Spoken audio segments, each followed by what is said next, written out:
Now I'm recording. Thank you. Okay. Jane, are you here with us? No, she said that she was not going to be able to make it today. Louis has said that he has got a bunch of other stuff going and he's got to pull back. And let's see, Leonie, are you here? No. Okay. Kate. Hi. Hi. Yeah, good. I really enjoyed our meet-up outside of the group. It was really nice to sort of spend just 10-15 minutes getting to know each other as people outside of the room. And yeah, it was a good exercise. I think it's always a useful thing to sort of, particularly remotely, talking about things like emotions with people that you've never met before on a remote platform is as kind of weird as it gets. I think it was a really useful exercise. And yeah, it was good. And no special mentions for today. Thanks. Okay. Pierre. Hi. Feeling well, also a bit tired. I'm traveling and not at home, and tomorrow I travel again. And the diets was I really enjoyed the experience. And because being able to, with this structure, also two people that we don't know each other, but I really felt you could go down by layers. It was very, very beautiful. And I loved this session. For today, at the moment, no special request. Great, thank you. It looks like Ariane is not here. I think she said she might be late. Mukunda, is Mukunda here? Yes, I am. Oh yeah, there you are. Yeah. So I met with Ariane sometime this week, and we actually hasn't really started the work, but we have a meeting for Saturday morning to do so. This course is coming a little fast to me with everything else that I've got going on. Once a week is quite a lot, and no special request for today. Okay, thanks. And do you know if she'll be joining later? No, she didn't mention any more than what you mentioned. All right. Bernadette. Hello. Yeah, I was partnered with Pierre, so I can pretty much echo the same experience, that it went very well. We were able to go pretty deep, pretty fast, and for me, it was completely normal. And no special requests. All right, thanks. John McNamara. Well, yeah, I was partnered with... Your voice is super faint. Sorry, I was partnered with Eduardo, and yeah, it was good getting to know him better and checking in. Feeling a little tired today, I guess. No special requests, but looking forward to the day. Check. Great, thank you. And Terry.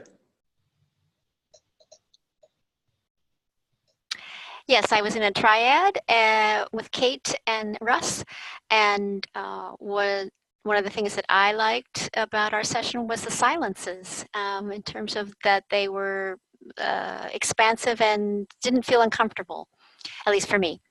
I don't know, can't speak for the other people, but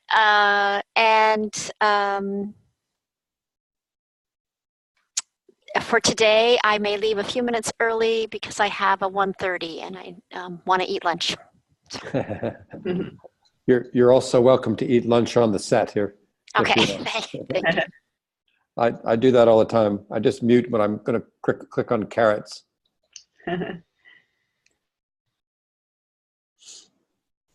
Okay, administrative stuff. Let's see, just to remind everybody that the notes function is available to use during the class. If you don't, I'll model this again, just go into screen share here for a moment. So to make the notes function work, again, I go into the upper right-hand corner up here, and it says edit meeting notes. And that gives me a whole screen that will not always look like this. It'll be integrated at some point, but I'm going to pull down the screen and shrink it down so that, and then take my regular screen and move it over here a little bit so that I can set the two side by side. And then I'm going to put down here, for example, no special requests. And this also has a timer function on it. I'll probably start the timing on the next one. And so I invite everybody to go ahead and make notes as you want, if you want to create a common class record of what we're doing. I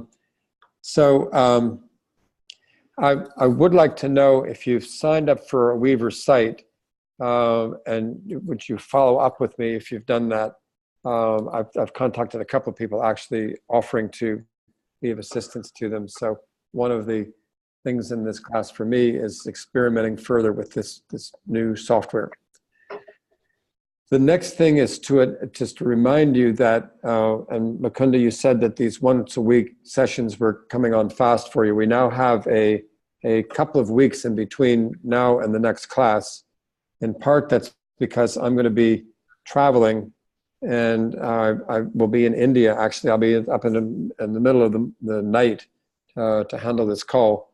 So the gap is partly because of all this travel I'm going into, but it's also to provide the break and to enable you to have some meeting facilitations and take notes and discuss in your triads and dyads.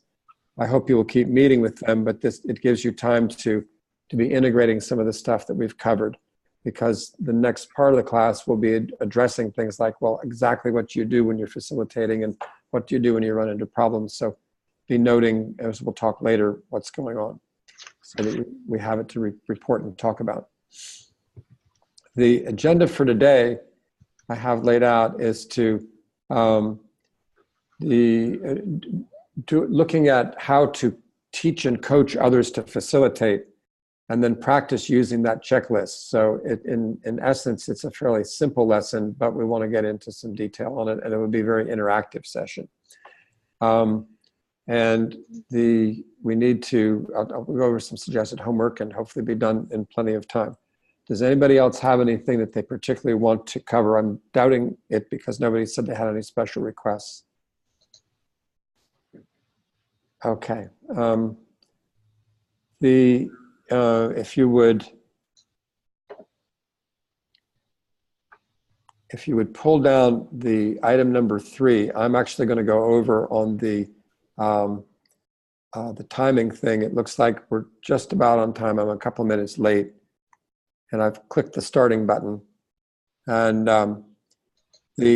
I need a moment or two to set up the breakout groups, because I'm wanting to do it by the groups that are here. And that's going to take me a moment to do because it has to be manually set up. So if you have not had a chance to look at all of the things that are attached to the first item, I suggest that you open them and take a look at them, like particularly the ones that have Korean on them and all that, and give me a moment to set up the whole setup here.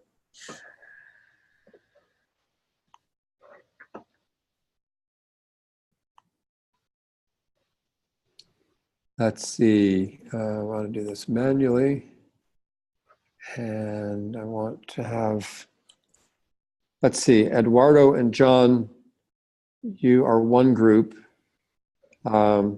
Katie, Russ, and Terry is another group.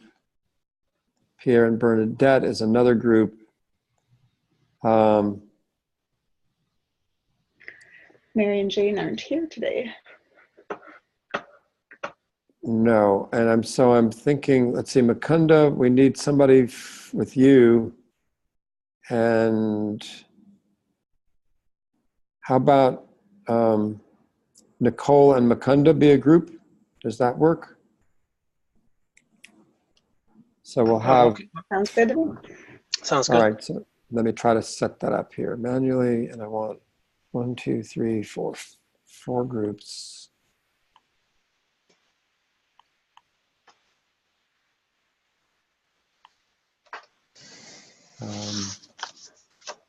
So I'm going to assign Eduardo and John to one.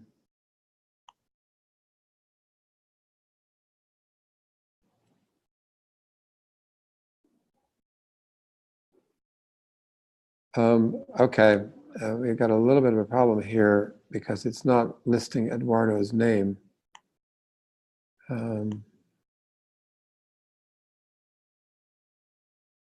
Here's Kate and Terry and Cyrus. I think that's right. And breakout room 3 is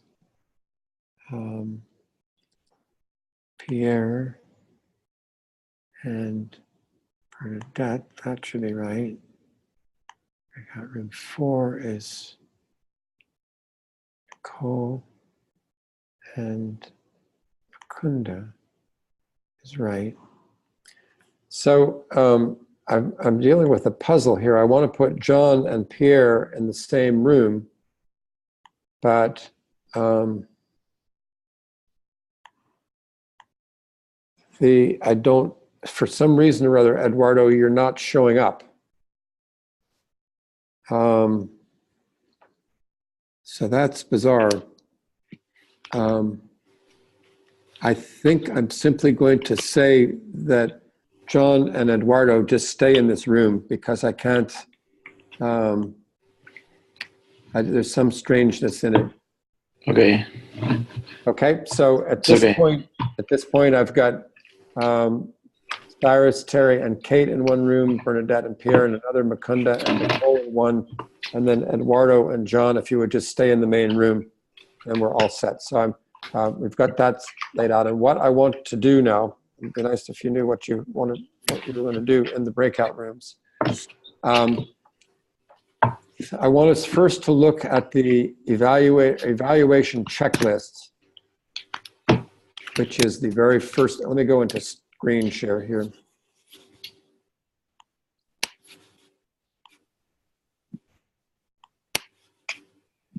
We have an evaluation checklist here, and I'm going to open that up.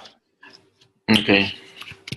And so that everybody can see it. You can also open up your own version of it if you get off of full screen. And this checklist was created to enable people to help each or evaluate how your facilitation was going. And by having the evaluation, it also calls attention to some of the kinds of behavior that we're looking for. And it starts with preparing the meeting and, did the facilitator interface with the secretary's logistical presentation preparations, and did the facilitator before the meeting review the closing round comments from the previous meetings and so forth. So there's some things about preparing for the meeting. Opening round, did the facilitator start the meeting on time? So this steps through the 4 pieces of the meeting that are laid out in the summary sheet. And then there's a closing round. And then there's concluding the meeting. And then after that is an appendix of typical effective behaviors. And if anybody has any question as to how we could organize this list better, I would certainly love to know it, because I can't figure out what's the order of this. It's just kinds of all sorts of things that are things that I know that should happen in a good meeting.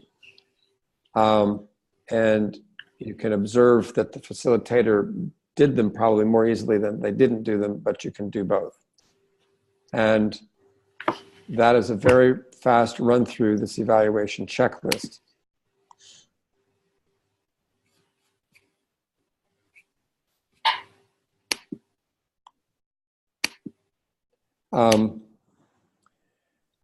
Before we go on, I want to mention a few goodies that we'll talk about a little bit later, but I just want to mention them now, called emotion cards and drawing of an organizational persona. So the emotion cards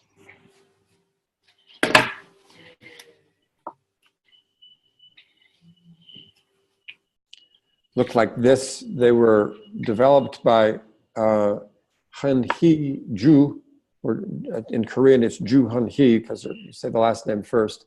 And this is a set of cards that you cut apart and you print. And if you are trying to get people to address their emotions and they haven't had time to learn meditation and all that, and they're shy about it, then you cut these cards apart, you print them in color, cut them apart, and spread them in front of the whole group and say, pick 2 or 3 cards that describe how you are feeling about this group right now. And people pick them and they talk about them, and that leads to all kinds of diagnosis and settling and improving emotional intelligence. It's a very effective tool. I've seen it work several times now. And you can do all sorts of things, like the people who pick the red cards. You can have the people who pick the blue cards get with the red card people and talk to them, because the red cards generally are fairly negative emotions. And I'm just mentioning that we have this tool. I want to show you one other thing that I just learned about recently, and we'll use these in one of the exercises later, but I want to have you take a quick look at it because I need to explain it. And this can come up any old time, folks. Here it comes. And that's this organizational persona. And this again came out of Korea.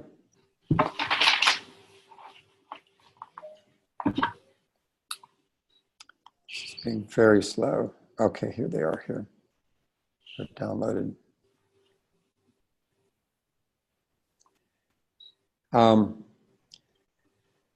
The exercise here is a similar one to the cards. It's just a different way of doing it. It has you ask the people in the group to describe the persona of their organization. They're actually supposed to draw the picture. If not organization, if their circle is a person, what would that person look like?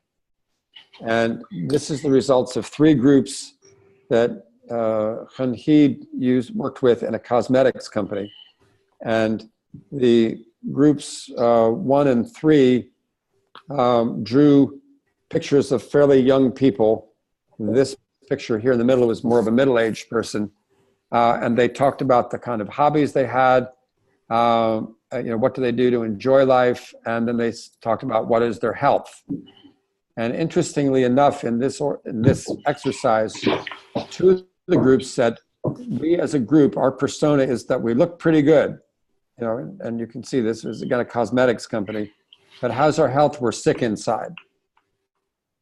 And that was in fact a really great diagnosis for the organization. There was a little bit different came out of this 3rd group, but the conversation that came out of that, oh, we look good, but we're sick inside. Well, what's the sickness about?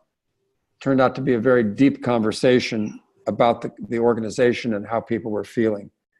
And so I also here at the conference I'm at had somebody who asked the group to describe themselves using Legos, the little children's playthings. And I don't have the pictures of that with me, but again, it's by asking the group to say something concrete about itself, it becomes an analogy that stays however long you're working with them.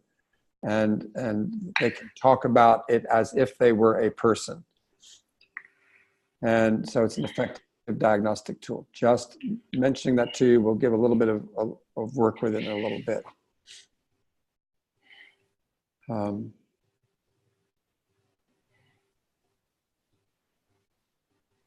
I have complained to Keith about the fact that I have to reopen this every time, and we're going to try to fix that. Okay, so I would like to go into the breakout rooms now and have you do a short quiz and then come back. And the quiz is, first of all, what kinds of formats might you consider in the section 3. So that's not the right one. Here, it's this. So section 3 in the facilitator assessment checklist talks about description of the format of the item and the content. Well, the quiz you're supposed to answer is, well, what kind of formats might you put down there? The second question is, where do elements in the appendix 5E and 20 appear in the Munster chart? So 5E would be this one right here. It says, deepen the emotional connection, see number 8 below. Sorry, wrong. Decision includes action items. Who's responsible? Measurements to evaluate it. So the decision, if you develop a decision to get consent, the decision should include action items and who's responsible and measured it. Where does that and item 20 bring the item to closure with the group? For instance, I think we've accomplished what we need, what we intended to do with that. And where do those two items, you remember the Munster chart? The Munster chart is right here. That's this thing. And so the question is,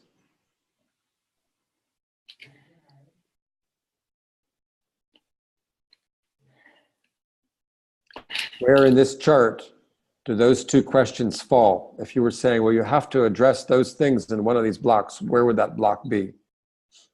And then the third thing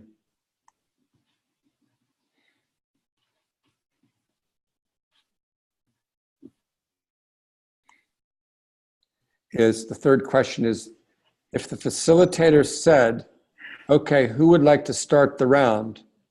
What item in Appendix 3 would be directly applicable, and how would you rate the facilitator if they said that? So those are the three questions. Everybody can get to this meeting thing, I hope, so that you can see the answers to the questions. And you know where the facilitator chart is and the Munster chart. Those are the two main things that you need to answer the questions. So the purpose of this is to get you more familiar with this facilitator evaluation chart and also to be relating it to what we've already done. So are there any questions about the questions? Any complaints about the questions? They're intended to cause you to think. And we'll come back in, let's see, how much time do I have here? We have 20 minutes remaining.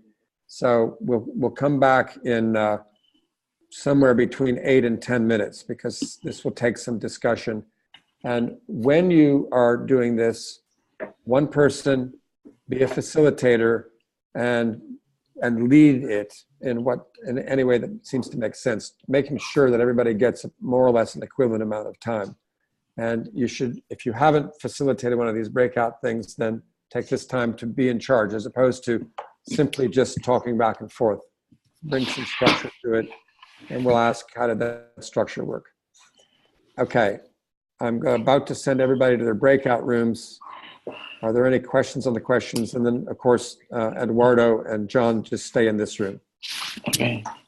How do we go to the rooms, or do you I'm going to send you to the rooms right now. Okay.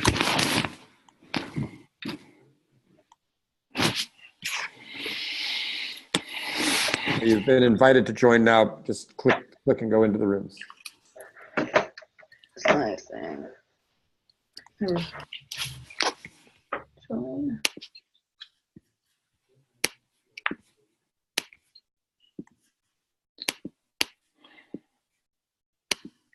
There we go.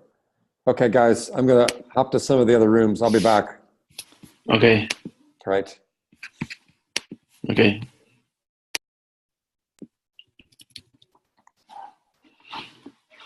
Okay.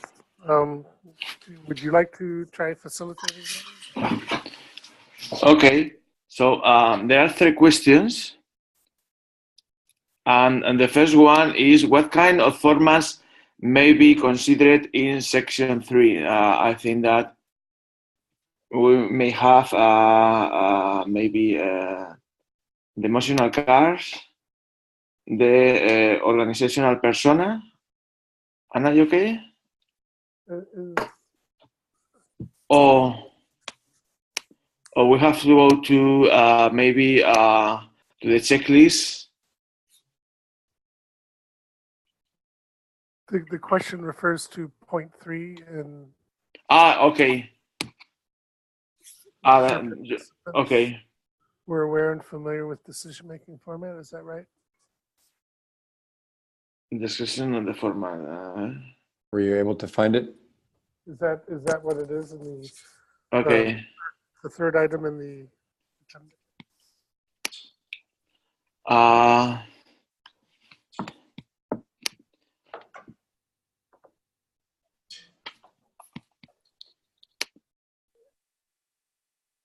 No. Listen to me.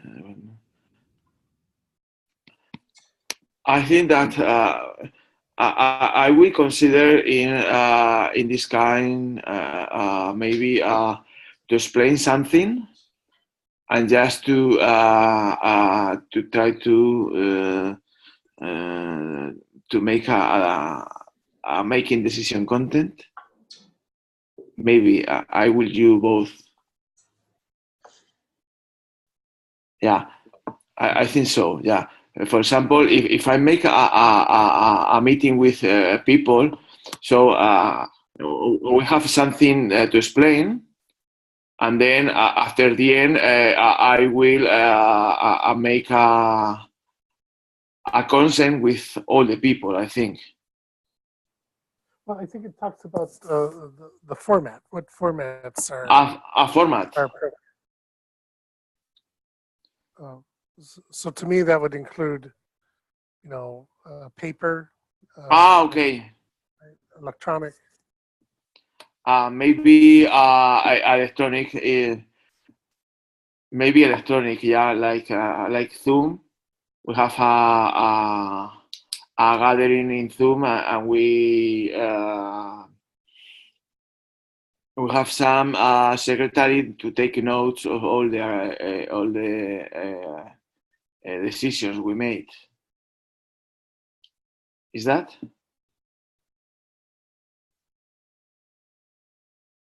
What will you use for?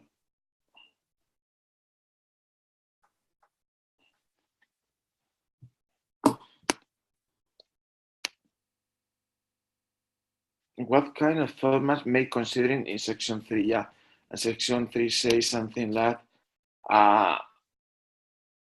now how items are handled. For each item, we include duration versus after decision. Okay. I'm not sure if we're looking at the same page.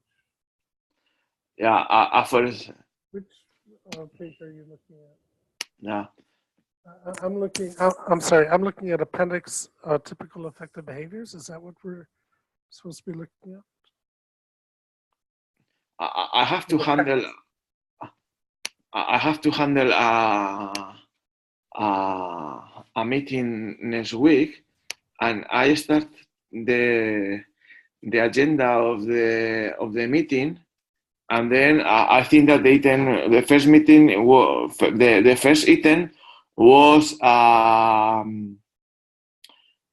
explain something about the sociocracy methodology, the sociocracy method, and the second item was the aim of the gathering was for people learn how to make an escape room. So maybe the thing is one person explain during maybe 15 minutes how to do it, and then at the end all the person make some questions, and after that we will make some groups just for spread the work we have to do. And at the end, we make the rules just for tasks, and then we say people who to join to the groups.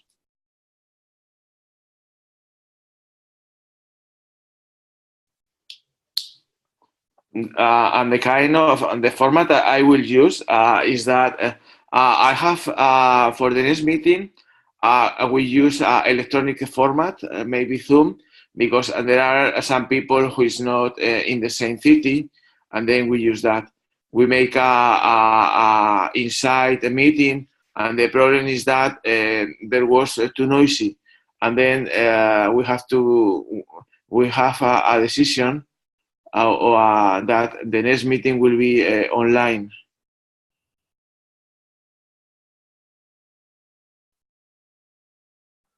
Okay. And the next one was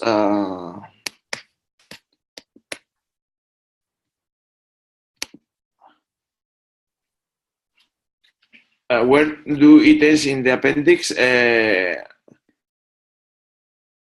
appear in the master chat? So I'm going to the appendix. Right. Okay. Right. That's 5E. Wow.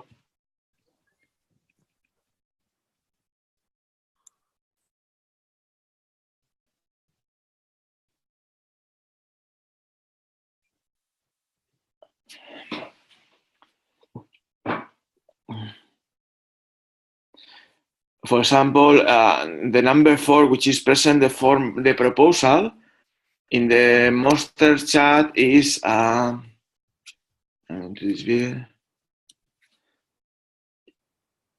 is the number make the proposal is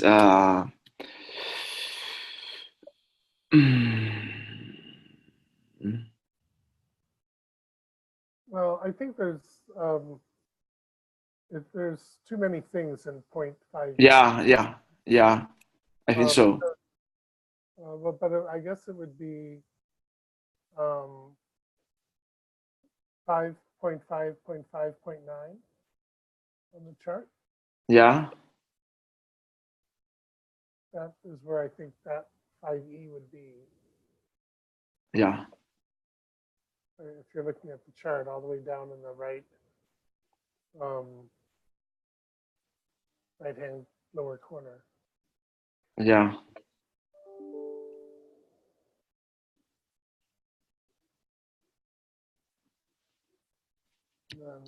Organized people.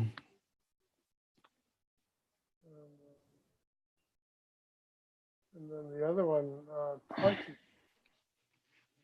I will see for. 20,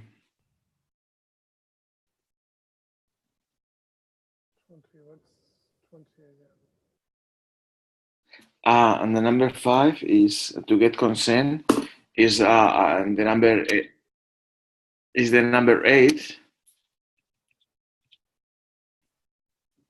in the master chart.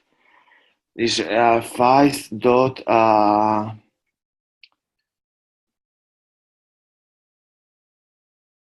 5.58 5558. Yeah, establish consent. I think it's actually the next one though, don't isn't it?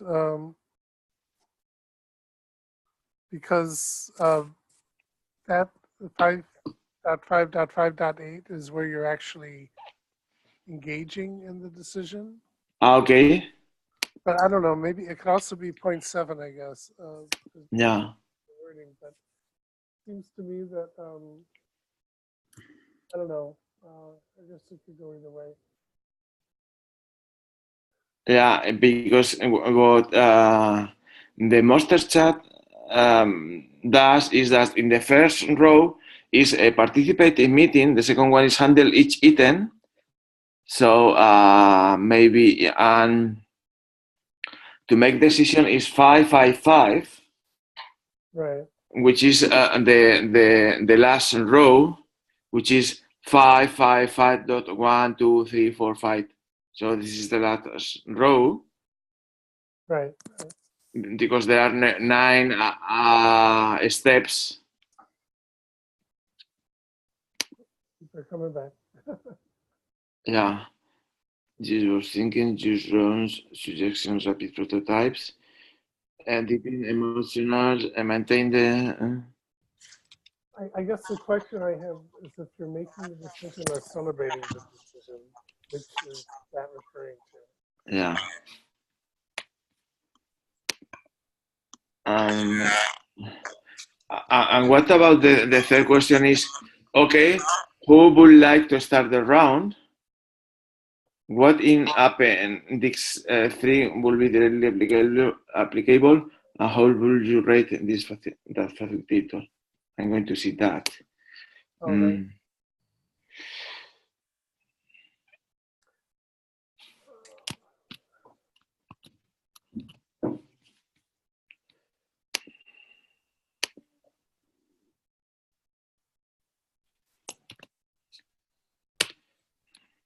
Hello, I've just arrived. What are we, I know we're in section 3. What are we looking at?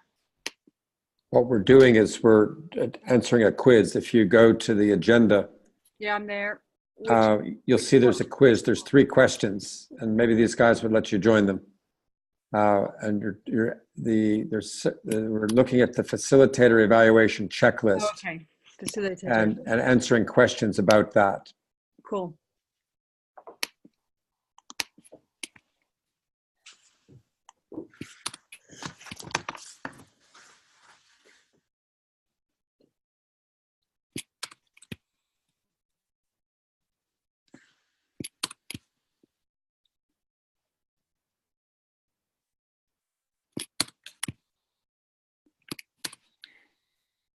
I think an answer to that question, though, isn't it the facilitator's job to start the round, not asking people who wants to start, but just sort of putting it in motion and having a plan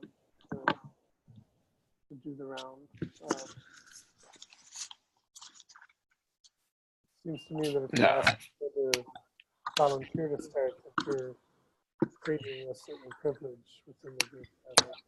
Yeah, and maybe the number 4 should be present the proposal or ask someone else to present it. Well, this is not a proper room. Right. I'm sorry. I keep forgetting my mic's not up, so I know you're probably having a hard time hearing me. But right, it's yeah. I think the facilitator's role is to not is to try to flatten the hierarchy in that sense, and so just to pick someone to start, not ask who wants to start. Yeah.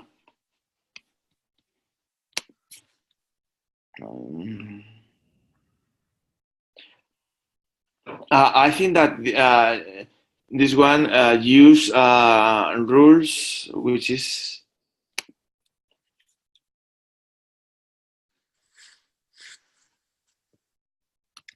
Could you just let me know where you are so I can follow along? It'd be helpful. We're talking about, I guess, the third point on the quiz, the facilitators start the round. What item in Appendix 3 would be directly applicable? Appendix 3 is actually that item on attachment called Facilitator Evaluation Checklist. So yeah. Oh, I think I've got the wrong things open. Yeah, I can maybe share my screen real quick. And, just, I can find it.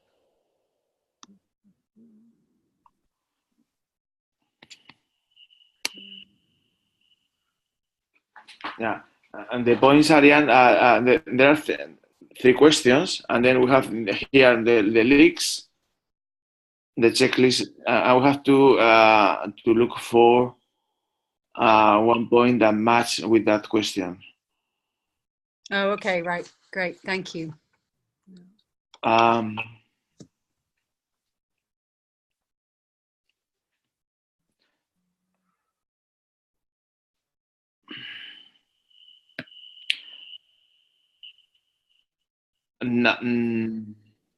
Number 7, use communication rules and methods that build trust between with or among circle members, it could be one. Don't you think so? Number 7?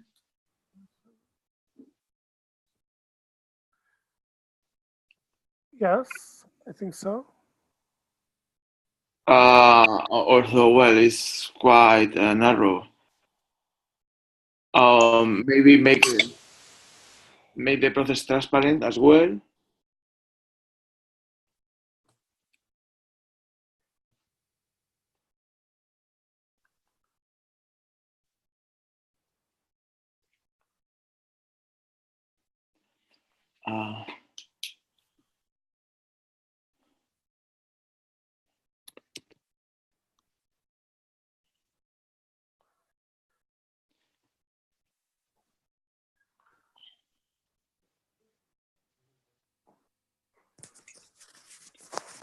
Get that.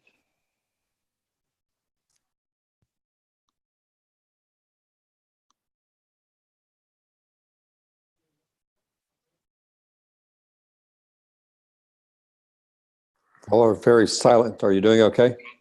Yeah.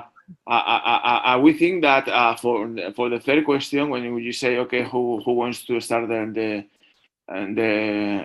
round, it matches with the 7 point of the appendix. Use communication rules and methods that build trust between or with or among circle meeting. Maybe I think that 7C, listen reflectively, it could match well. Okay. So you're thinking. Great. I'm going to shut the room shortly. It sounds like you're doing good thinking. Yeah. Or maybe the fate number 5B use rounds to lay bar blind spots. It matches that as well. Don't you think so? 5B.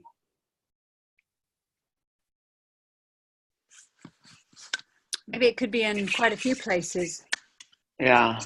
I notice that when I facilitate policy or whatever circle meetings, there's an awful lot. There's a lot of going around. Yeah. Maybe 14. That it's the responsibility to steer the decision-making process. Yeah. Yeah, sure. Firm and clear charge for the process. Yeah, or maybe in number 12 as well. Yeah, number 13 as well. Yeah. And 13, yeah. 12, 13. Yeah.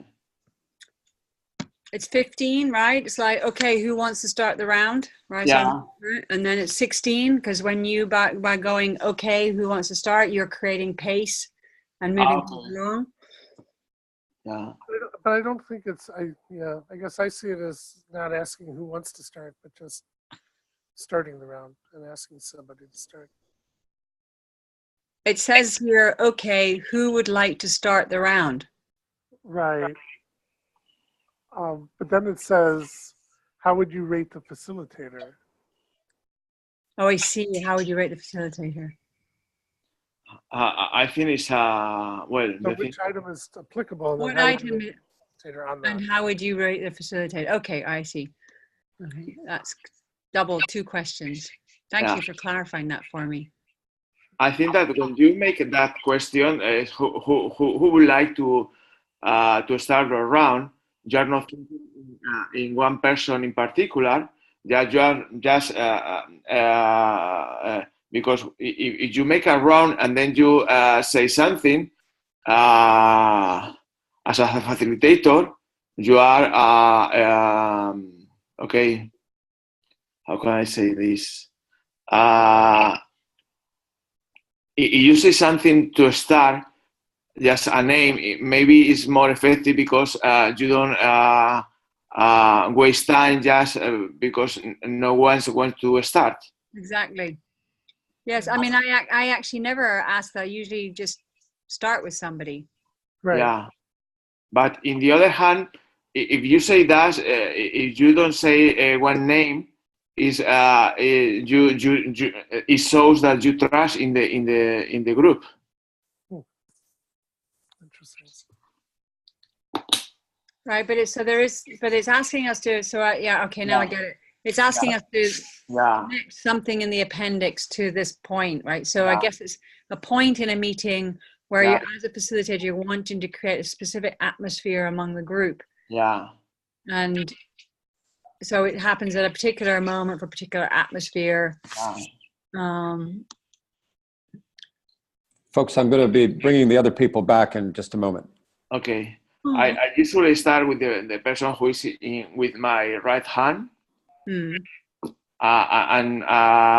then when I use with this person, and then I change to the other hand. But then that's only 2 rounds. Yeah.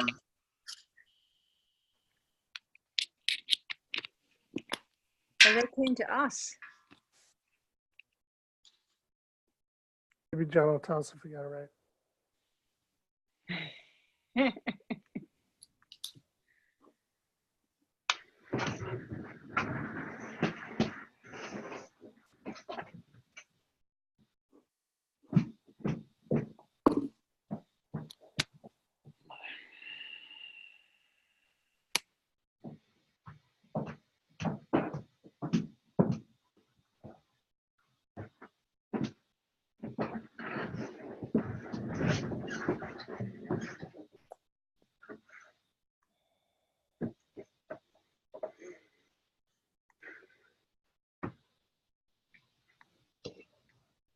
Okay, we've got a few more minutes here before it's break time.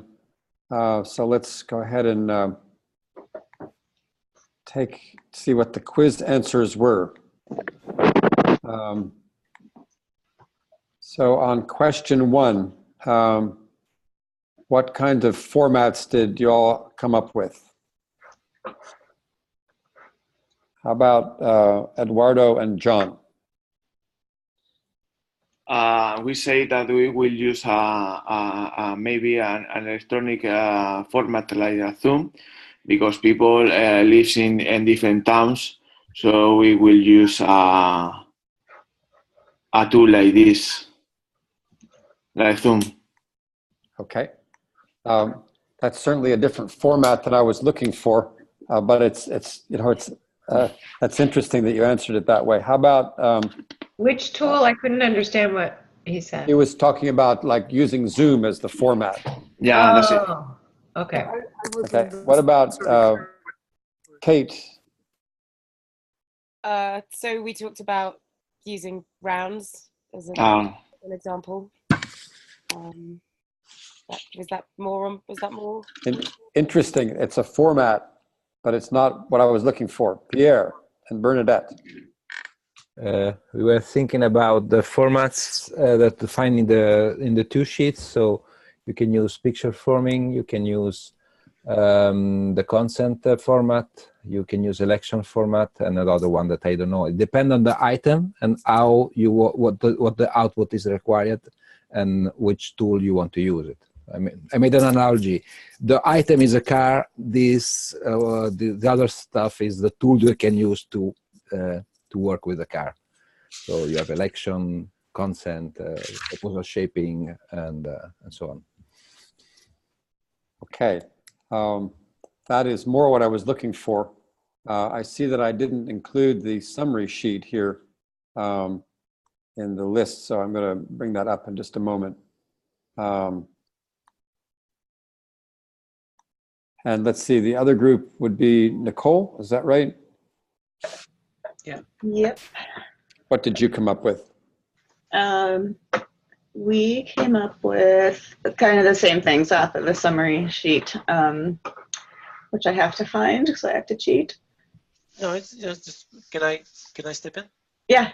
Yeah. So, like same thing, picture forming, proposal shaping, consent decision making, or the selection process.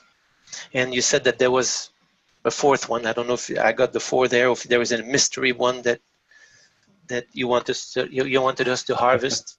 Feedback for roles, yeah. What's that? Feedback for roles, isn't there? Feedback for roles, but the 4th one I was thinking of is performance review. Yeah, that's what I mean.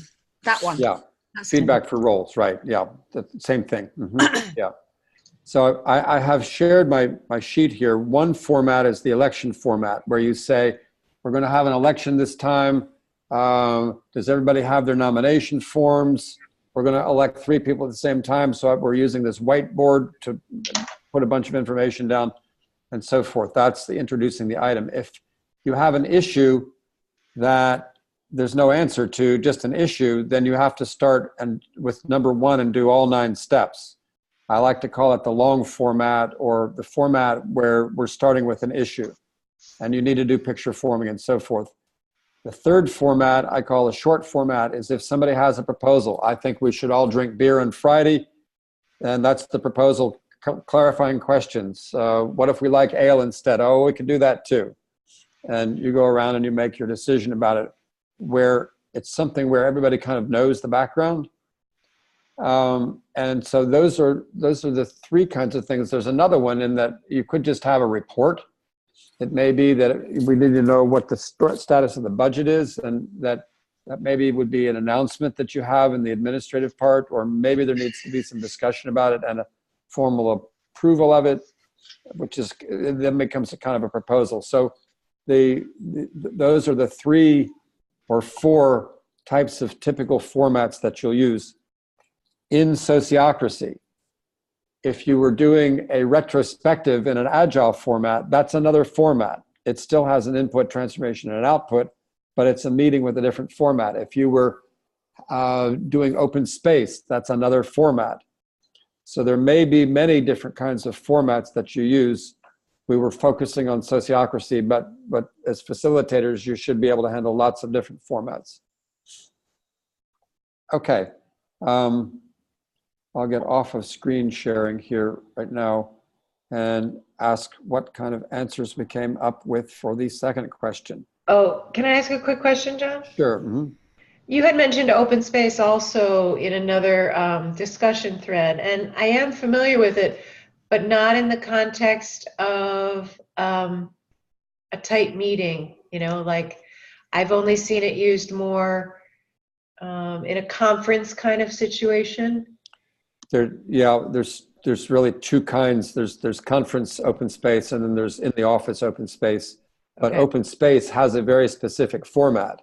And if you're running a conference format, then and you're trying to generate ideas and maybe even some decisions, or at least you're doing picture forming with that open space, that's a format.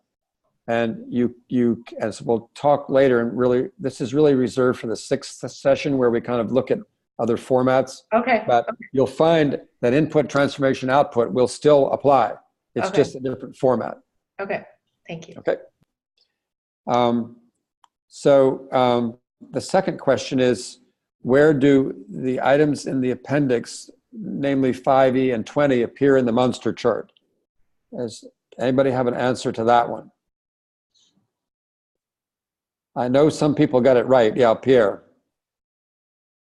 We were thinking about the 5E is 557 and the 559 the 20. We agreed. Yeah. Excellent. Anybody else have any questions about that? In other words, after you've handled the agenda item, it's good to double check. And very often you've forgotten to assign somebody to do it, or you've forgotten to include evaluation criteria, or when the thing's supposed to be done. And so you have to cycle back and say, wait a minute, we're not completely done. People may catch it during the objection round, but they might not. So it's good to just check, and maybe it just takes all of 3 words saying we're done, and you go on to the next item. But it's good to pause and think about, are we complete in this thing? That's where we drew in the 5556. Yes. That also applies, but it's there's another level of review in there. In, like, for instance, if you have made a decision that has legal implications, you're working with a board of directors, you might want to make sure that somebody is really assigned to put that in legal language, and maybe go get a lawyer to review it or something. Sometimes it's trivial outside of just the question, have we really done what we intended to do? Is there, taking a step back and looking at it can sometimes be important. It's a section of the chart that I don't use that much, but I wanted to make sure you had got your attention on it. I want to go on to the next one. If the facilitator said, okay, who would like to start the round? What do you think about that?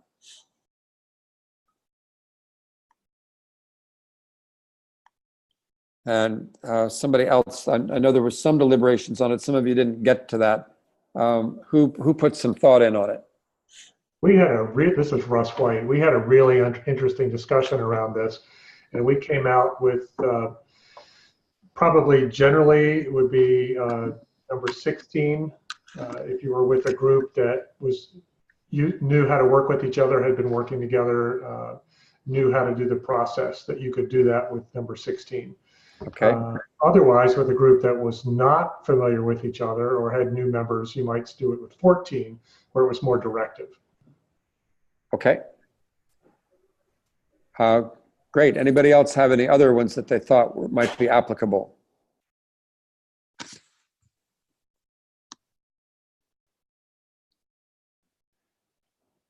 This very often I see new facilitators thinking that they're being egalitarian say, well, who would like to start? And what they don't know is that creates uneasiness in everybody. If you are a firm leader and give direction, people feel safe. It seems ironic. In a egalitarian situation, people like firm leadership, but it's true. And so you're supposed to be steering the bus. And if you're steering the bus and you are in a real bus and you say to the passengers, gee, there's a bunch of red lights up ahead, people's brake lights. Do you think I should put the brake on? You're going to make them very nervous. Just put the brake on. You're steering the bus. But you're right. In terms of number 16, it can be that you want to have a format like we practiced with RIA, where we really do want people just to rise out of their stillness and say something, in which case it's very appropriate, something like that. But in general, as a facilitator, you want to be in charge. And if you're driving the bus and you are not certain, then people get really nervous. So I think that's why we picked number 7, but not a specific letter, just 7. Use, yeah. Hey, John? Yeah. I can see a case also where, this is an item, agenda item that's very emotional for someone. And you see that it'd be very helpful for that person to start. And I might then ask that person to start. Mm-hmm.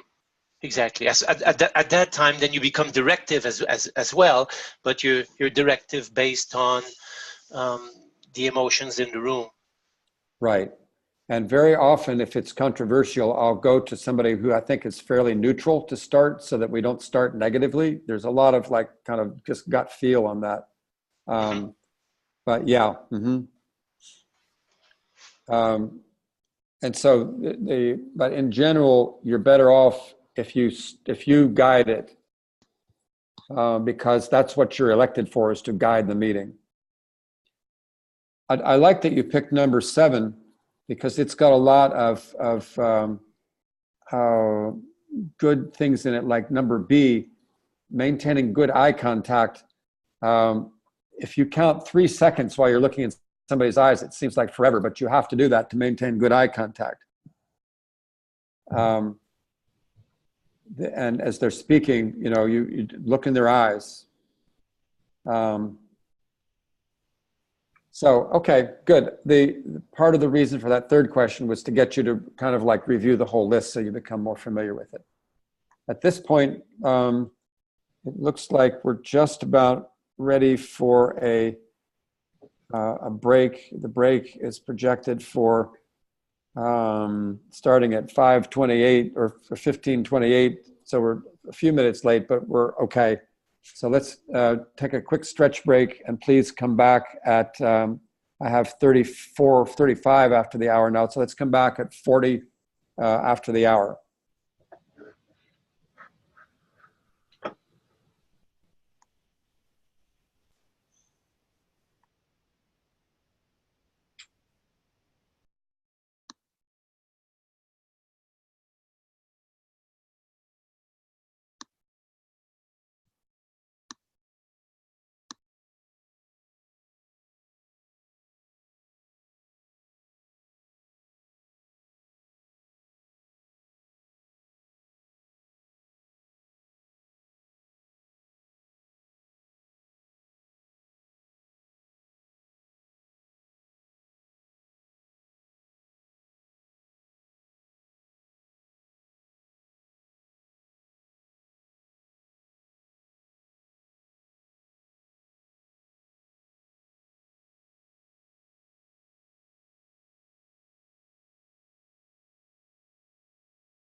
Okay.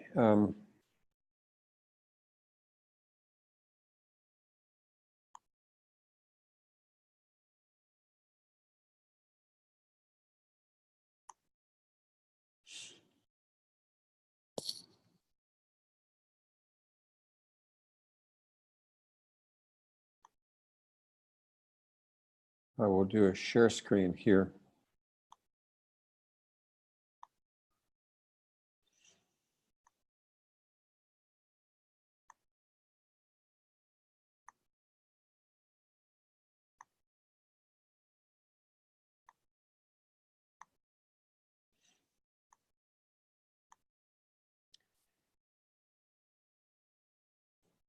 Let's take just a moment of silence here just to settle ourselves.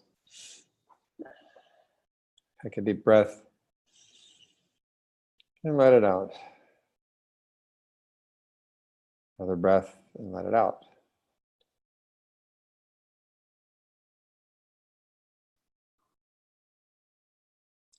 Good.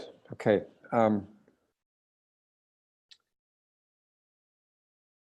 Are there any questions or thoughts about that exercise we had before the break?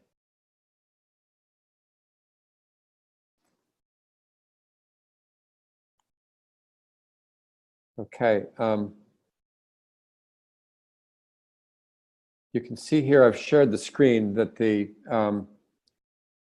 I'd like us to go back to our rooms, and Ariane, I'm moving you over to with Mukunda and Nicole, and then I'll have Eduardo and John be together in the main room, because I still can't get the system to recognize that Eduardo is on the call.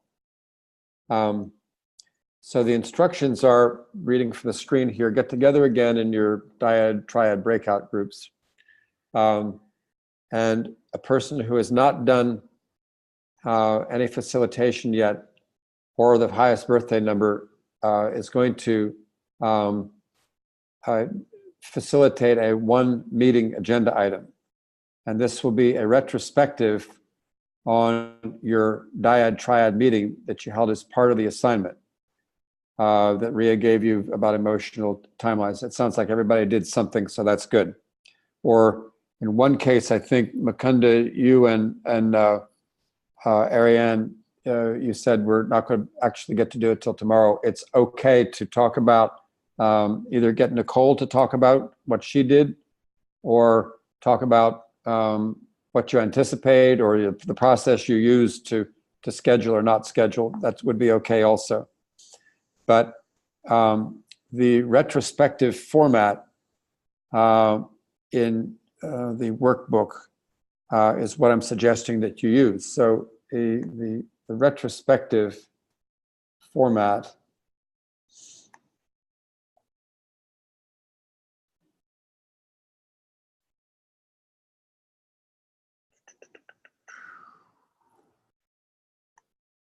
what's happening here? That's not the one that I'm looking for. Hang on a minute, what's going on? The retrospective format. Let's look in documents. This looks like it didn't get added.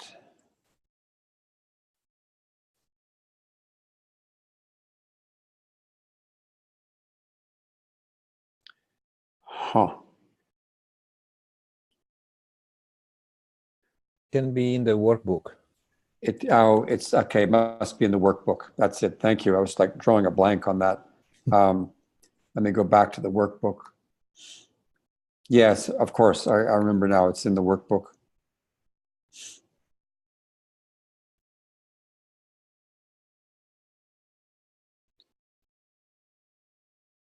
If you go look in the workbook here, session 1, 2, and 4.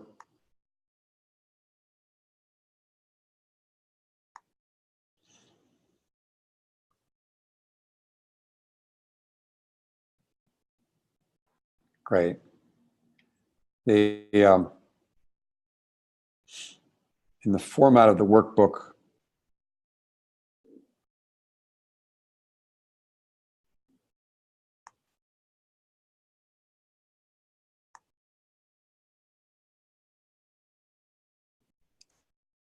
can go this. I'm working on off the conference website. It's not as fast as I'm used to. Okay, in the workbook, there is a format that says how you're supposed to run a retrospective. And I just pulled this off of standard stuff. A retrospective in Agile is when you've been working for a short period of time in something called a sprint, and you've delivered a little piece of software. You then have a retrospective about that, and you look at how did that go? How can we, what do we want to continue doing? What do we want to not do anymore in the next sprint that we do? What could we improve? And so the format is, shows as 5 steps. But if you look at gather data, generate insights, and create actions, that's the input, transformation, output process that we're familiar with. And the setting the stage is preparing to do that, and the wrapping up is closing the item out. So it's all that line 5 going across lines 4 and 5, excuse me, 3 and 4 in the monster chart, 5, 5, 5, 5, and so forth. And so what I would like you to do is to, one person facilitates. You don't have to worry about setting the meeting up and so forth, but you should do a round in which you gather data. How did it go?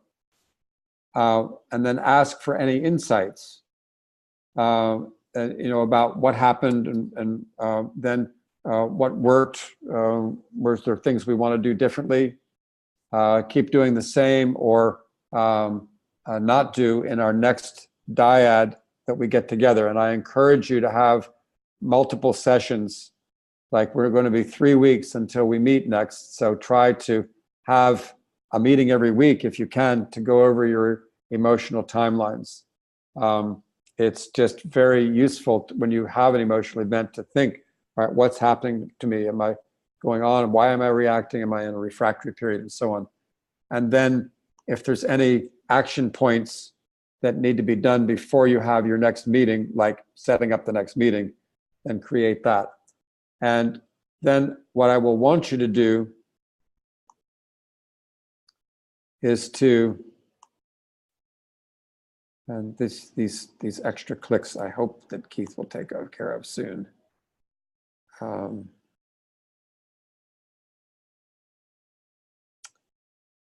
on, thing, let's open up here. Okay.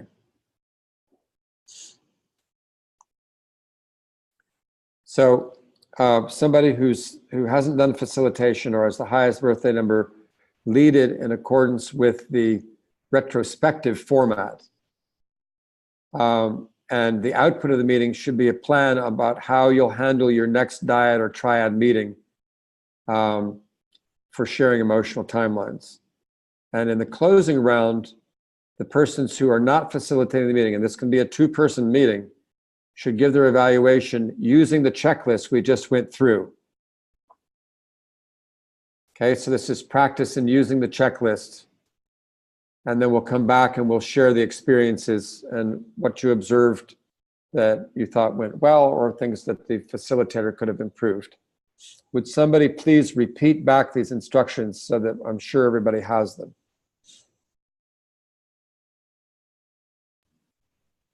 So, Pierre. Yeah. So we go again in our dyad or triad groups. So we do a retrospective, which the output will be to have a better a plan for the next dyad or triad meeting. Mm-hmm. And to do a plan, we will do an evaluation using the retrospective format that is in the workbook. Right, and the facilitator can also say themselves how they thought they did. Yeah, and then we have an evaluation using the checklist. Yeah, and so it's a 1-item agenda item, so the format is a retrospective format. Mm-hmm. Okay. Any other questions about that then? Comments or questions? Okay. I'm going to start the breakout room process then again.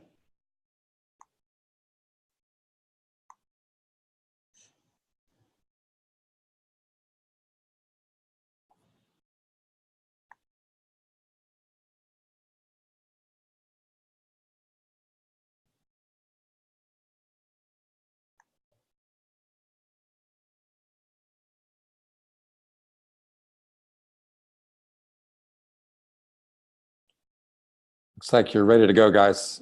Okay. Thank you. So,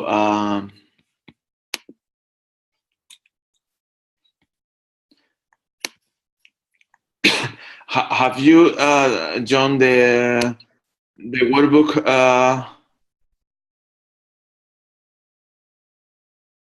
I'm looking for that. I've got.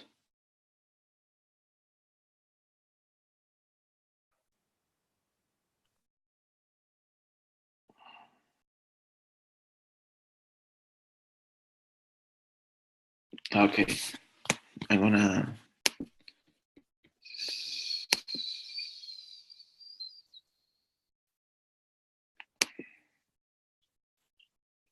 Okay.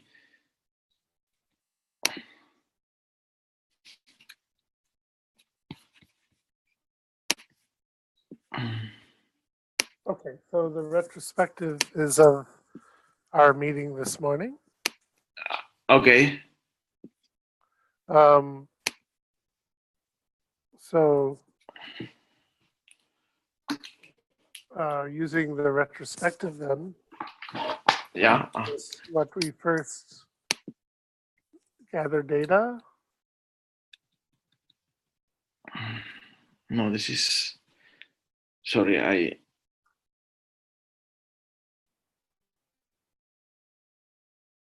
Okay, this is the first steps, 5 steps.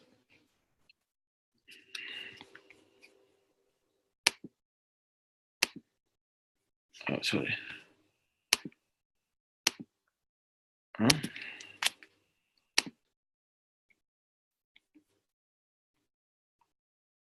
Can you see that? Okay. I'm sorry? Can you see the 5 steps of the retrospective?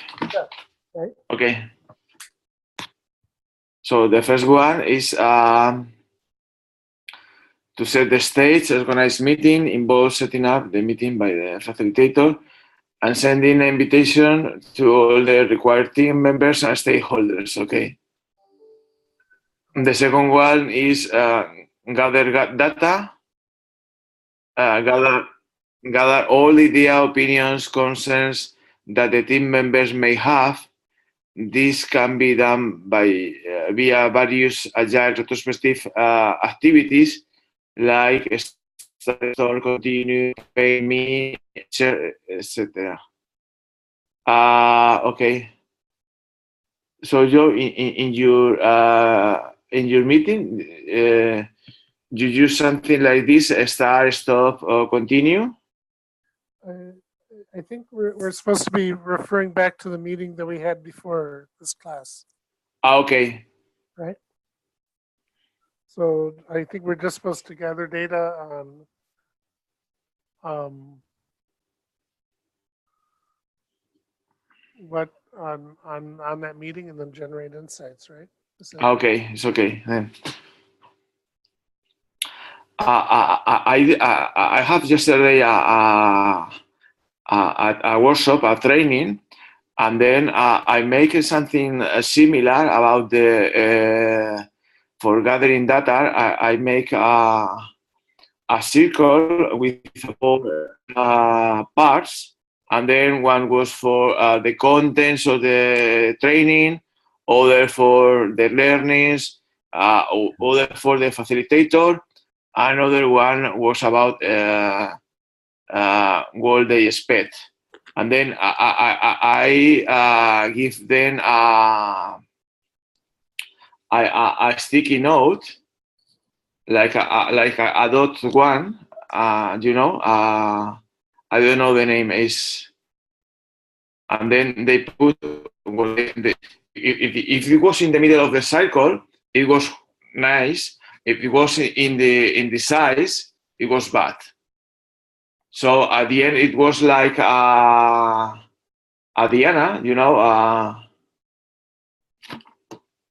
So you can see what the opinion was, and at the end, everything say all was okay, but they say that the training was short of time. They like more time. Guys, sorry for the interruption. Somebody just asked, how do you take notes for this exercise? And I realized I hadn't thought about it. So my suggestion, however, was you could either use the chat function in Zoom, or somebody could open a Google Doc and then share their screen, and you could take notes that way. Okay.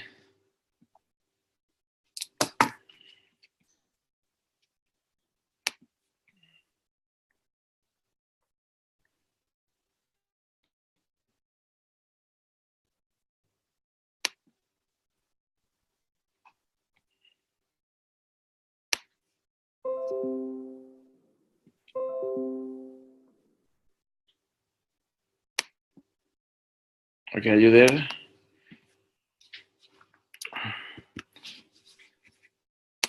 So number one was to set the stage. Right. Second one was to get data. And the data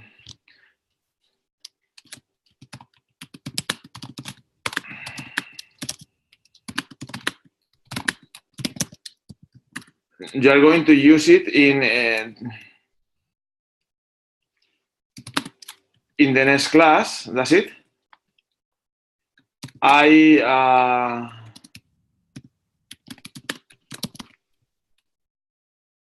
use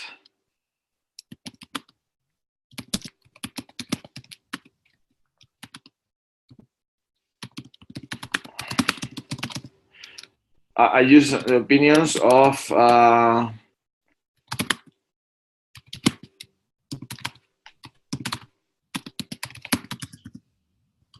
attendance. That's it. Where are you typing?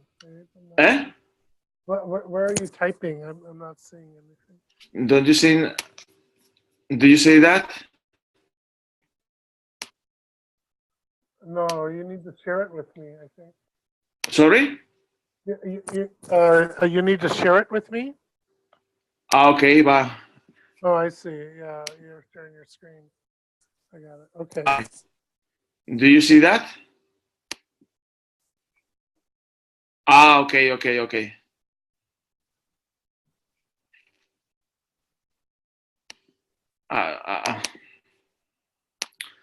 So the first one was to set the stage. The second one was to get the data. John is going to use. You are going to use in the next class.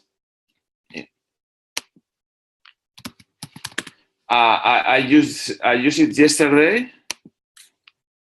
for knowing the opinions of the training attendants.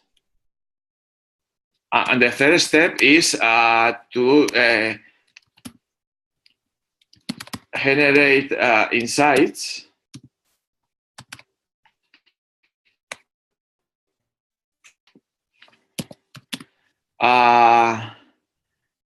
In my case, the insight was that people say that the training was short and they want more time for learning.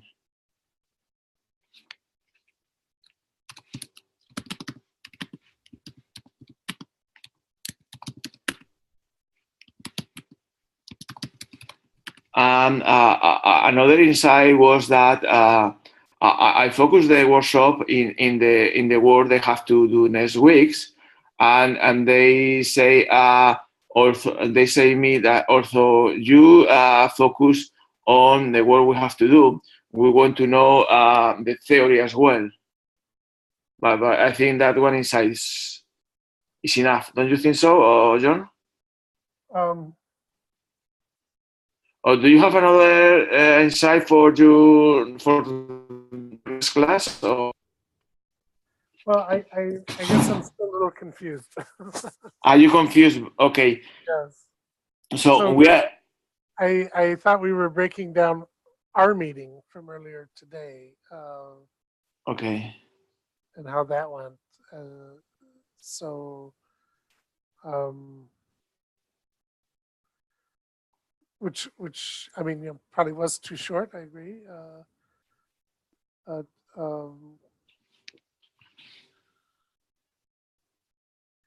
I think we didn't necessarily have an agenda for the meeting. We probably should have had that set up for earlier today. So you think you don't have an agenda? That's it? You're Right. inside. Right. I think not. When we met next time, we should have an agenda. Is what I would suggest.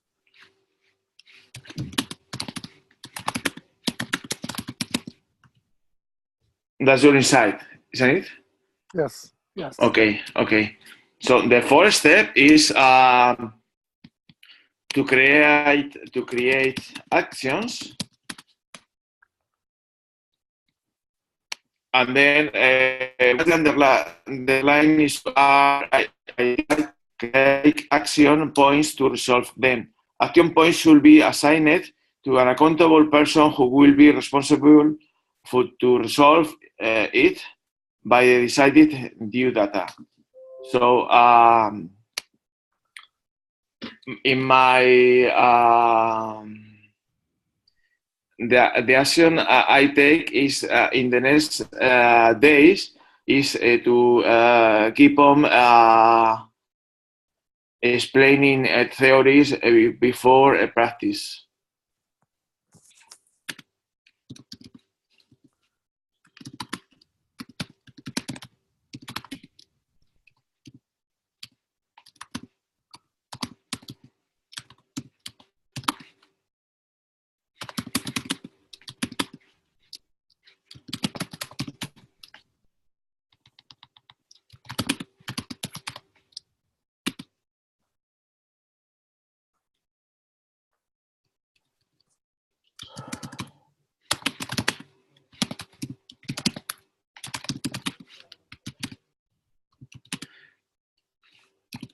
And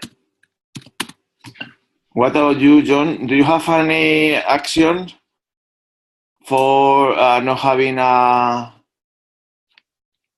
Yeah, I mean, I think working to create an agenda, a strong agenda prior to.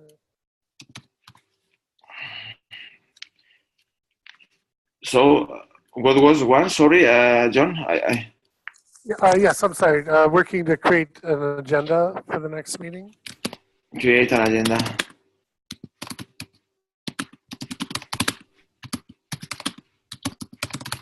Okay. And the fifth one is the wrap up.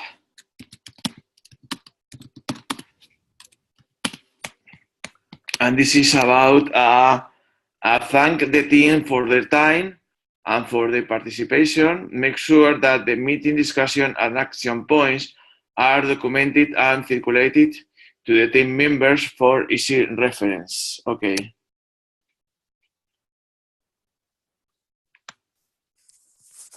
Okay. Bueno.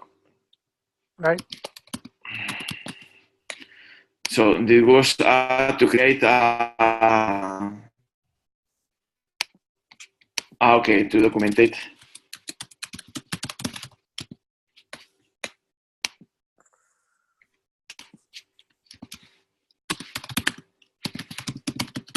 Okay. So in this case, in my case, I practice some theory today.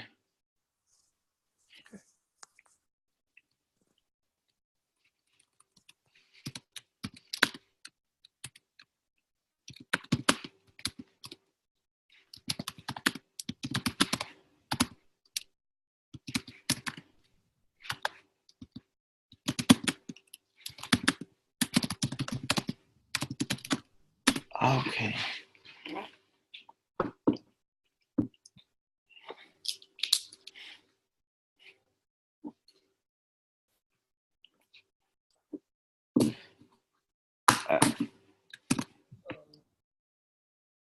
And about you, John? Right.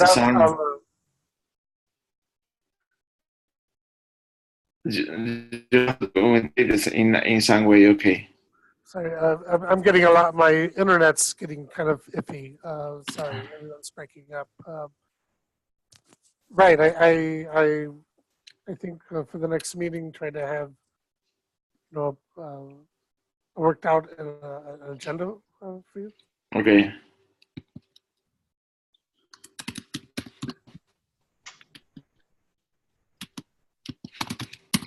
Okay.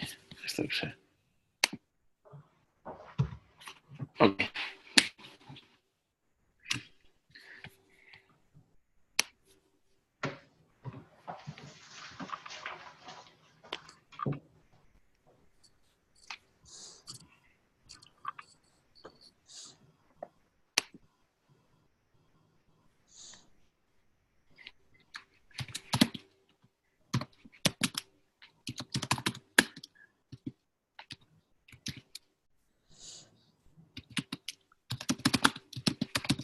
How close are you guys to being done? I think we're done. Okay. I'm going to start closing the rooms here in just a second then.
Hi, everyone. There's two groups that are still working, and I told them they had about another minute.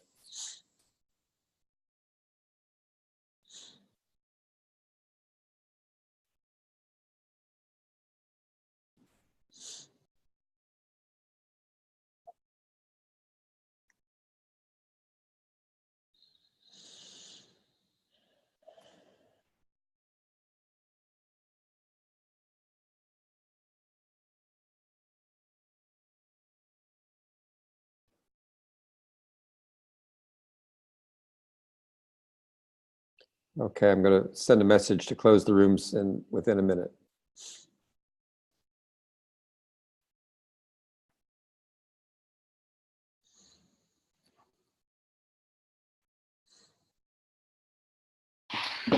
John. Yeah. Can I make you a question? Sure. We're trying to make the dynamic you made in the workshops. That one, there are 9 people. Sorry, 9 steps, 9 papers in the floor, yeah. And 4 people in one side or in the other. We are trying to remember the rules. Oh, where you had people lined up on 9 pieces of paper? Yeah. Yeah. And you had 8 people, I think, and one is empty in between. Yeah. And so the one rule is that you can only move forward. Yeah. And the second one is that you cannot, if you have like 2 people who are facing one direction, you can't step around them. Okay. Or 2 people who are together. You can only step around a single person. Right. And you can't step backwards. And I think that's about the only rules that I can remember right now. Yeah. Okay. That's a fun exercise. Yeah, thank you. Thank you. Okay. Let's see. How about the Russ, Terry, and Kate group? What were, I guess, your actions that you're going to do differently next time, your output, and then what kind of comments were made about the facilitation?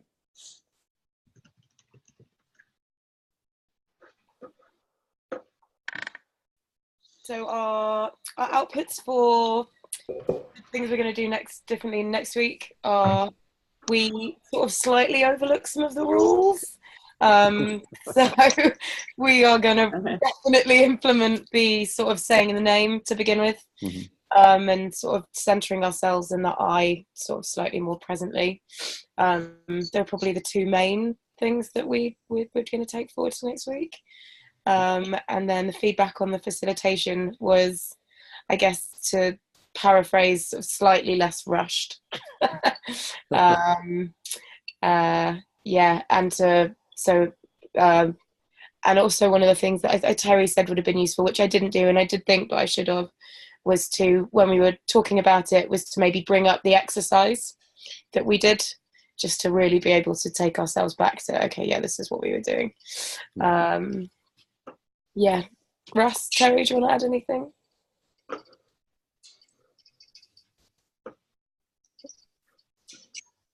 It sounds like not. Thank you. Bernadette and Pierre, which one of you was facilitating that? I was. Okay, what were your actions?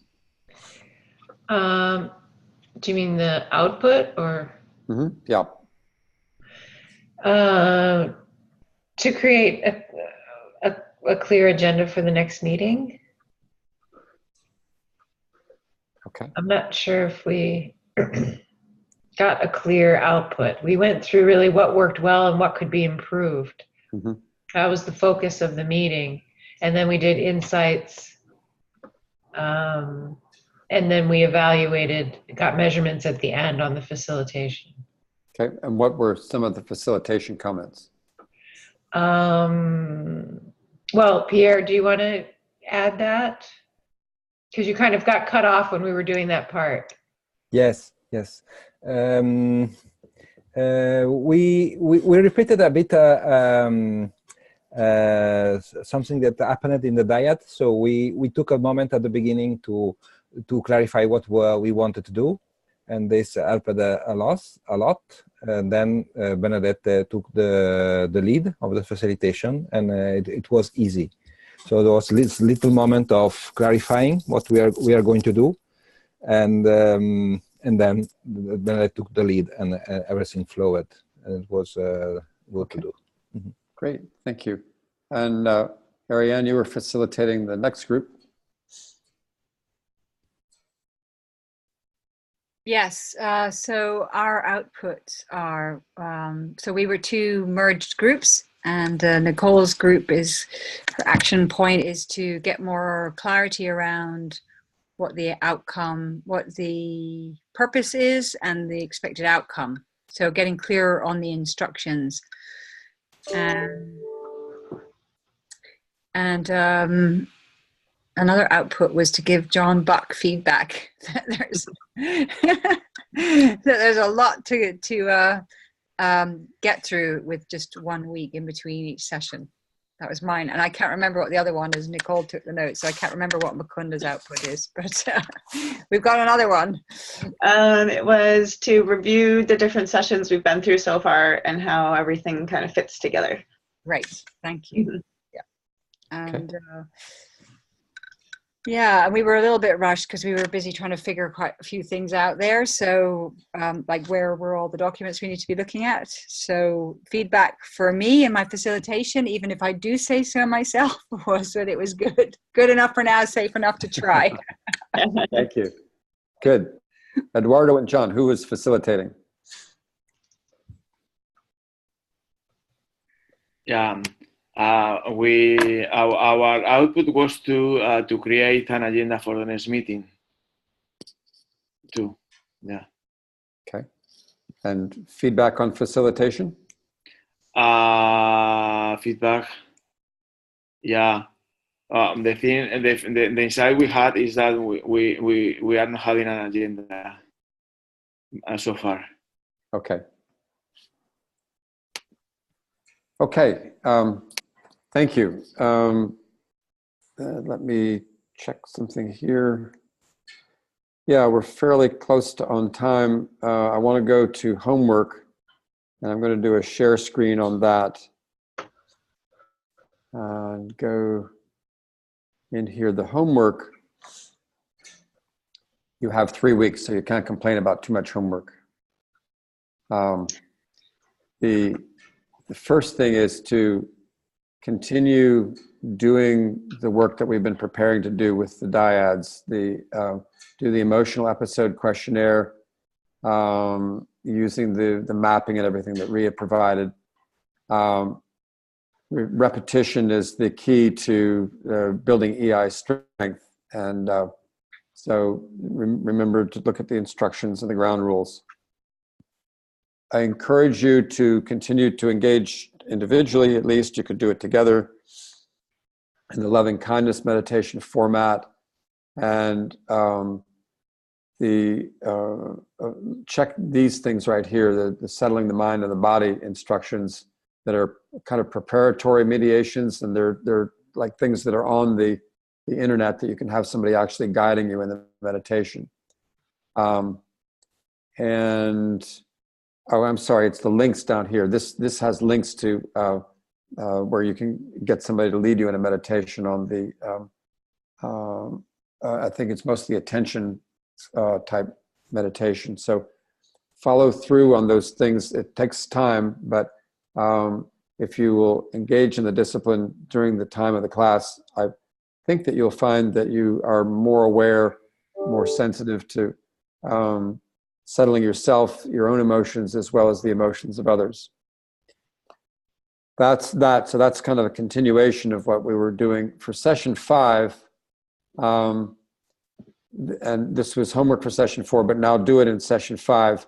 Work with your dyad triad to prepare a description of the next, for the next class, of one meeting you've facilitated. So not only are we suggesting that you do the emotional work, but you use one of those meetings to prepare to report on a meeting that you've facilitated. You've got 3 weeks to come up with a meeting that you've facilitated and prepare a role play of an incident from the meeting. So you both may have been facilitating things, but one of you can say, well, we had some things go funky here. Let's try to role play it and see what we learned from that. And do it in a way that you might do that if you were teaching apprentice facilitators. Because part of the theme here is not only do you learn by doing, but learn by teaching others. One suggestion is to use use the time in one of your emotional timeline meetings to prepare your description and role play. You can then use the facilitator evaluation checklist to deepen your reflection. So what is it that you're role playing? Can you point to some specific things on the checklist and say, we're going to illustrate this in operation, or this was what happened and this is how we handled it. And finally, in preparation for session 5, look at the facilitation challenges that are attached. And I'm going to open that briefly because we're going to be role-playing some of these also in the next session. And this is accumulation of a bunch of different things that have happened and gone haywire or could go haywire in your meetings. I'm going to be sending something for the worksheet that will add to this, but if you look here, you can see that here's if we're looking at the first one here, setup, here's a challenge. The circle policy on quorum is not established and a number of people are not present. Establish a quorum policy is what you might do proactively, but then in the moment, what is it that you do? What are some things you might do? And then the relevant section is mentioned, and it ties back to the monster chart. 5.2 and 5.3 are relevant to what you might do or where this is occurring conceptually in the process. And there's at least 40 or 45 sorts of things that you can see. Okay, here's the challenge. The category, you'll go for several ones here in category. This is all problems with setup, things that happen. Here's, in general, what do we do? Just general stuff. Somebody raises a tangential issue during a consent round. You need to be training them. And here's a suggestion what you might do in the moment, which is reflect back what you heard. Say if you're wondering if the person would like to put the issue on today's agenda or whatever, it refers to 5558, which is the yellow block on the chart. And so be aware of this. This is something that we're going to be dealing with in session 5. If you get a chance to look it over, it may be helpful in some of the meetings that you have to say, oh, yeah, we ran into that situation. How dealing with it in the moment, I didn't do that. That would have been helpful, or I've got even a better solution than that. So that's what that document here is all about. Whoops, here I go. I want to open the thing again. That would have helped me in my interview today. Oh, really? Okay. Well, what went wrong? the context is that if you look on the summary sheet, this column right here, options for moving forward, these are things you do when you get to that yellow block down there and you've got an objection. And we have not really been getting into this very much. I want to start getting into it now so that you're familiar with what these different things are that you can do to help the both end thinking, to deal with the objection that's happening. And there's a variety of them. And this is in the order of what you do most frequently. Most frequently, the facilitator just helps resolve the objection, but there are other things that you can do. And so we'll be trying to get into this more in session 5 and also some in session 6, because this is really like the core of everything. If you've done your work beforehand, you might not have to say, oh my gosh, what do I do? But this is where the height of your skill will be invoked, is that 8th block on the bottom line that's colored in yellow. And so that's the context that we're heading toward. And so doing the preparation of looking at, in the homework, section 5, which is the facilitation sheet. And in a few days, I'll be sending you some material in the workbook that will also help you get into that section. So for closing round, this chart, I think, works now. And if you could find your name, click on the pen and write a sentence and click enter and see if it actually goes into the chart. If it doesn't, then go into the chats. But I would like to be able to see if this works. And the request is that just center yourself. And in fact, we can do that right now. Let's just center before we go into feedback.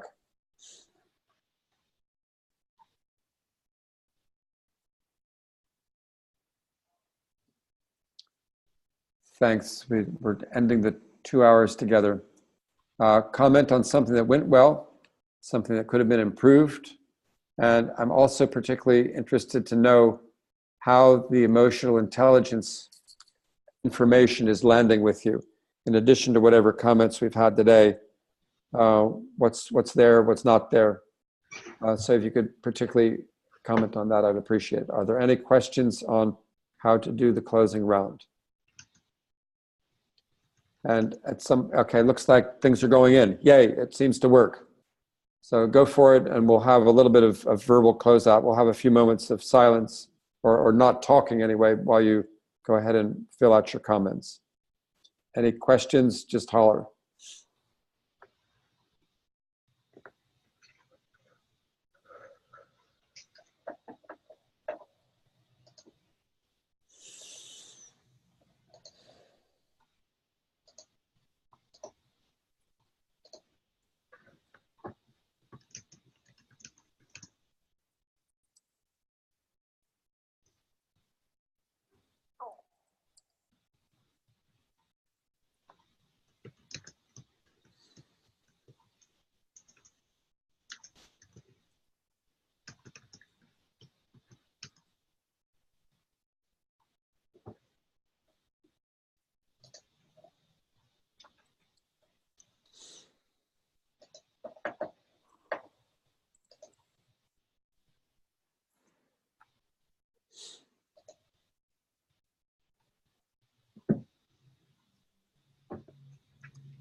While others are finishing up, would anybody like to give any verbal comments in the closing round.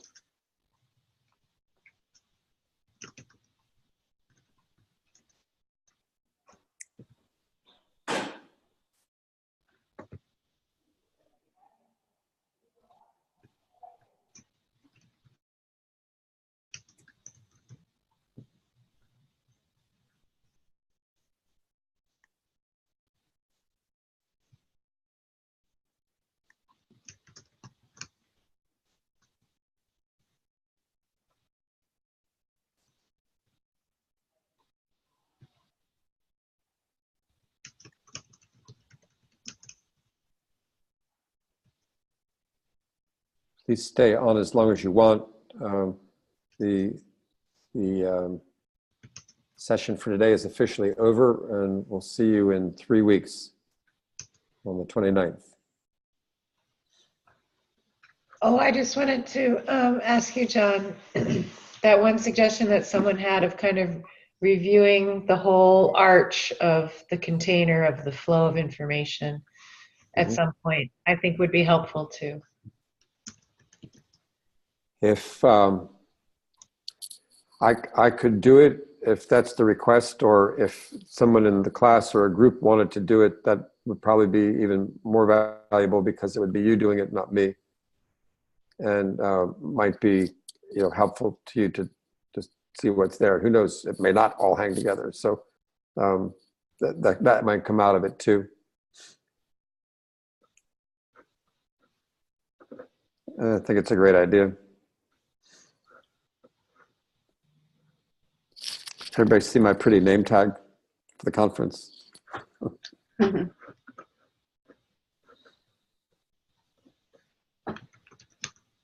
have a question for you, John, about the circles in India. Yes. There is a town, a group in a town in Italy. The town is Perugia. That is that I'm in contact with, and I think this model will be very, very, very useful. And I would like to know a little bit more about this. Is there any guidelines, anything that I can read about it, except watching again the online conference that so far I've done? Have you been to the NCN website? No. Okay, so I'll put it in the chat here. There's two things to look at.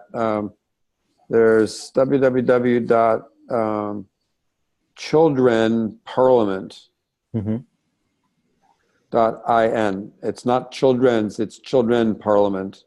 Okay. And then, wait a minute, I'm not sure I have the other one memorized. Let me look it up. Hang on just a second.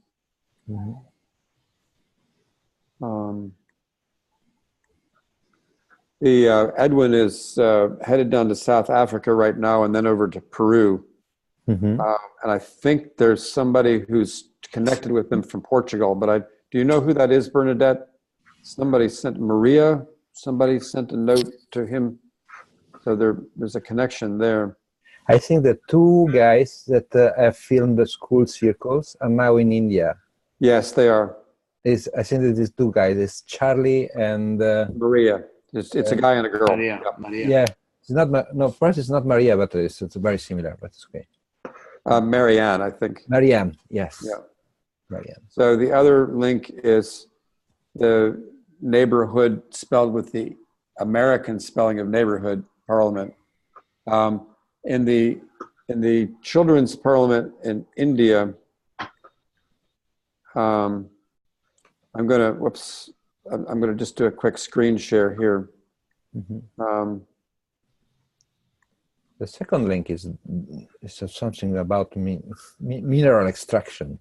Oh no, actually, you're better off looking at ncnworld.org. I think is the right one. Check that and see if it goes. But before you do, look at my screen here. The material down here, like this handbook for animators and making our children great personalities, these are excellently written. I've used like just lifted language out of them for some proposals that I was doing for grants. Okay. And it's very subtle what they have, you know, the different levels of capability of the children and exactly what you do. Mm-hmm. How to start a children's parliament. They're just very well done, and I recommend them. And let's see, the other thing I had said was, let me stop sharing a second here. In the chat, I had said go to NC and World. I think that's a viable one. Yeah. Here we go. I'll do screen share again.